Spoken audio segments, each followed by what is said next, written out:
phrase is key there, okay? Because you're still rated at 80, you are paid at 100%. And one or two things are going to happen. You're not going to be a TDIU forever.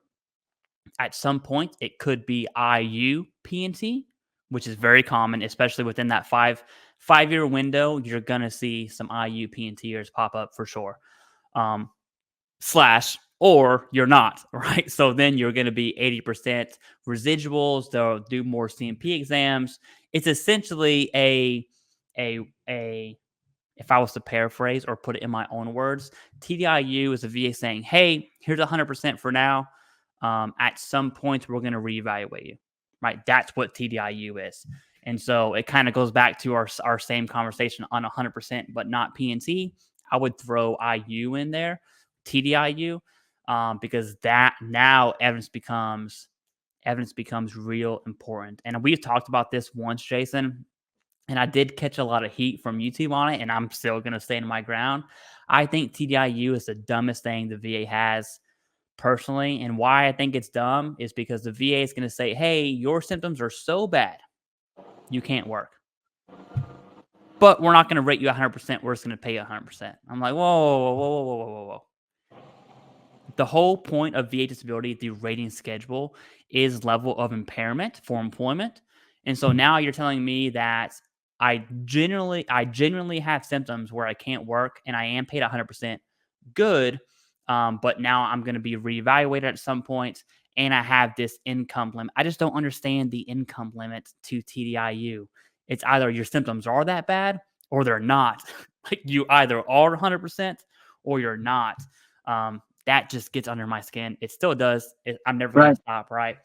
And the reason why that makes me mad is because TDIU is, I would say, the most vulnerable of the veteran population, where they seriously can't work, right? And so now that 45 grand we just talked about, that is all you have, right? All you have. You really might want to consider moving to Kentucky if that's you, right? Or you get the point. A low income threshold, definitely not somewhere like LA County or Manhattan or somewhere wild like that. That's my 2 cents on TDIU as fast as I can, Jason. What are your thoughts? So I agree with you that, looking at it, it's a little bit baffling because the VA is conceding to your severe impairment that's service connected and they're paying you on 100%, but then they're putting an income limit on you at the same time, which is kind of strange. I tend to look at it as think about the rating schedule the way that it is today, and imagine if TDIU didn't exist. Mm-hmm. And then you go, well, there's some gaps here in the rating schedule that we need to address. And we have 2 ways to do this. We can either A, go through and revamp the rating schedules and create 100% classification in the majority of them, right? Or we can create this other little bucket called TDIU over here that can then be a catch-all.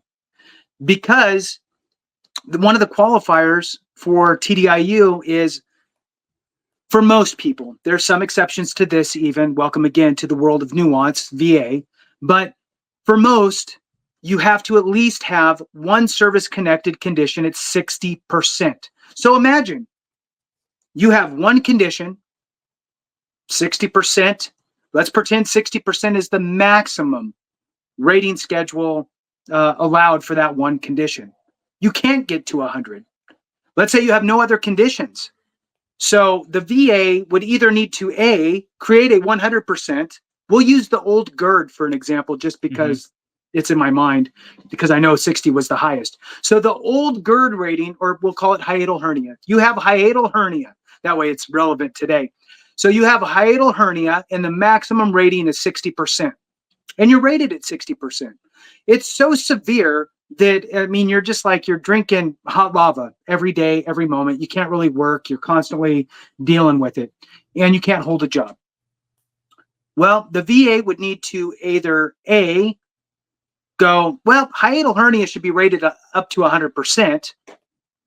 or because it's interfering with you so much at 60%, which is where you're at, that we're willing to give you 100% because it is interfering with your job. And you're proving that this is beyond the rating schedule.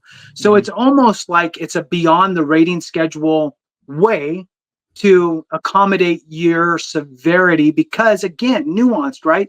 What might bother you up here might only bother me here. And we might be rated the same on a condition, right? My back rated at 10% might actually bother me more than your back rated at 20% even. Don't know. I mean, it's a people thing and nerves thing and, threshold thing. The one thing I can guarantee is that we're not all the same. Yeah. So, do I think that there should be a better way? Sure. But it is what it is, and this is what we have today. So I think that understanding it's important.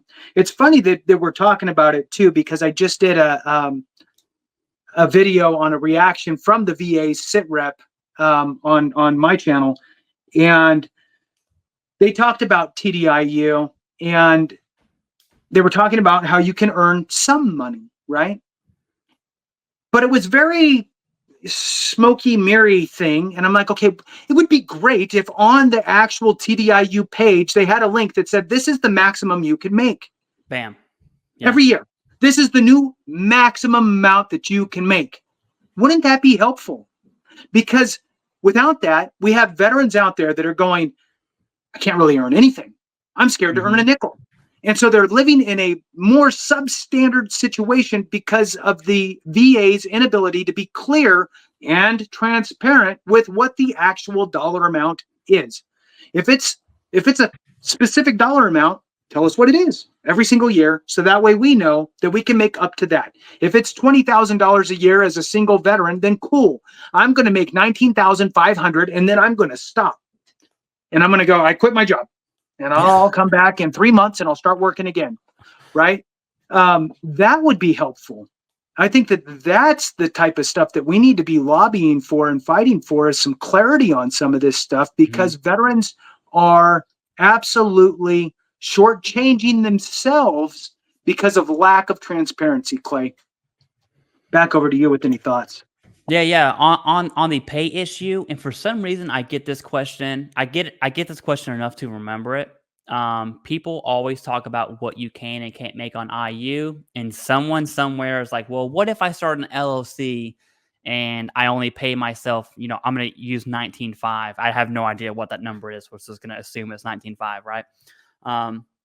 It always comes up. So a few things there. One, LLC is just a legal entity. It has nothing to do with how you're taxed, right? That's one. Two, when you file taxes, it's going to be a sole proprietor or sole prop. And the IRS, if your business is paying you, the IRS is going to expect you to pay yourself a reasonable salary. And if you don't, that's called fraud. Not just disability fraud, but tax fraud. And so that question comes up so much. It's like, hey, what if my business makes $100,000, but I write myself a check for 19.5 and then boom, I'm TDIU? It does not work like that. You will go to prison. I've seen multiple people explain that you can do that, and just food for thought.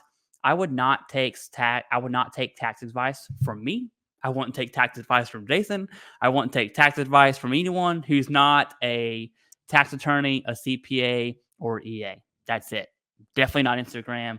Definitely not YouTube. So food for thought. The TDIU, if you are rated at TDIU, two things I have to say to that. One, your symptoms are severe enough that keep you from working. That's one. And two, if they're not, then you're clearly not TDIU, right? But I want to fall back on that first one. If your symptoms do keep you from working, you got to go get medical evidence. That, I think, that becomes priority, because you are in that vulnerable state of you can't work. You need that to be P&T. You need that in 5 years to be IU P&T, probably, right? I know I'm making an assumption there, but I'm willing to bet my life that you need that to become P&T. And evidence becomes crucial crucial for anyone on TDIU, just like it is for 100% or 90 or 80 or 20%. It does not matter. Medical evidence is the key. In this case, it's also your livelihood. So TDIU, there's no good way to say it, Jason. I think it sucks. If you're rated at TDIU, that sucks. It's good that the VA at least recognizes your TDIU. I just really wish they would get rid of the income limit altogether, but Yeah, that's I, another I thing, agree. right? I agree. My thought here, Clay, is use it as a stepping stone, Yeah. right? If I have a 60 or 70 or 80 or 90% and I'm having issues at work and I'm unable to hold my job, right? That's the key. Hmm. If that's my situation and I'm not working now, absolutely 100% file for TDIU as quickly as you possibly can. Then continue, like you said, to work your claims. In other words, keep poking the bear, right? Because eventually what you want to happen is my conditions got worse. I have secondary conditions. Oh, I found another condition that I can tie back to my time in service. And hopefully I can get to 100% scheduler P&T, right? Or even just 100%. I mean, really, at that point, going from a 70 TDIU to a 100% scheduler, not even P&T, is absolutely going to be the goal. So then you can work part-time and not worry about any sort of financial limits being exceeded. My guess, and again, we don't really know, but it's my thought process here is the VA should, just like on their pension program, the Hmm. pension benefit, they list out the maximum allowable pension rate. Why not put in what the maximum allowable income is? And it could be gross income. What is the maximum allowable gross income if you're on TDIU? If your pension, your maximum allowable pension rate for a veteran with no dependents and not qualifying for aid in attendance or housebound benefits, your maximum allowable is 16,551. Seems low, right?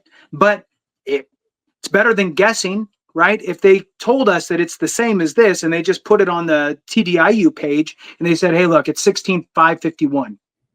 That's how much you could make per year. Cool.